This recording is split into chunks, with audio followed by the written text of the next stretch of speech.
It's January 7th, and the strange side of history awaits. Today, we have a political line crossed that led to civil war, a universe reordered, and a fleeting moment preserved in film. Let's begin. On January 7th, in the year 49 BC, the Roman Republic made a decision that it would never recover from. Inside the Senate chambers, fear outweighed reason, and Julius Caesar, Rome's most successful general, was no longer seen as a protector of the state, but a threat to it. The Senate issued a chilling ultimatum. Caesar must disband his army at once, or be declared a public enemy. To refuse meant exile, execution, or worse, and Caesar attempted to compromise. He offered peace, and the Senate answered with silence. His political allies and tribunals who defended him were stripped of protection. Disgusted and hunted, they fled Rome under the cover of night, racing north to Ravenna. When they arrived, they had a message soaked in dread. The law had turned against him. If Caesar obeyed, he would be vulnerable to prosecution and political destruction by his enemies. If he resisted, he would become a traitor. Within days, he would stand before a small, unremarkable river, and when he crossed it, Rome would descend into civil war.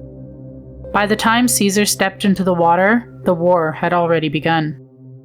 On January 7, 1610, the night sky shared a secret it had been guarding for a millennia.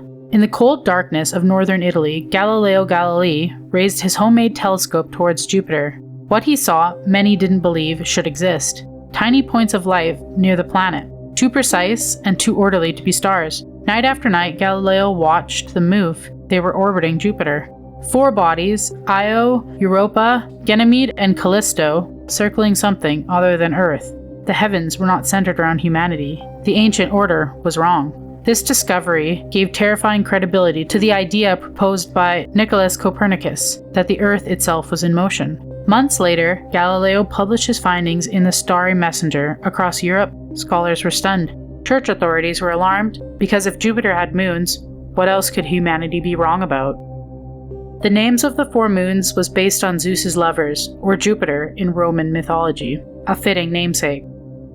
On January 7, 1894, in the small Stark studio in New Jersey, Thomas Edison ordered the cameras to roll. There was no grand performance, no audience, and no applause. Just a man standing alone, preparing for something ordinary. A sharp inhale, a sudden convulsion, a single violent sneeze. The subject was Edison's assistant, Fred Ott. The film was titled Edison's Kinetoscope, Recording of a Sneeze, and it would become one of the earliest surviving copyrighted motion pictures in history. At the time, the viewers didn't watch it together. They leaned over the machines, one by one, peering into a box to witness the fleeting moment trapped on film. The sneeze was recorded for a public article in the Harper Weekly, nothing more. What survives today isn't the original motion picture at all. The film was reconstructed decades later from the frame stills that were submitted for copyright, resurrected frame by frame into motion. Another day, another strange bite from history.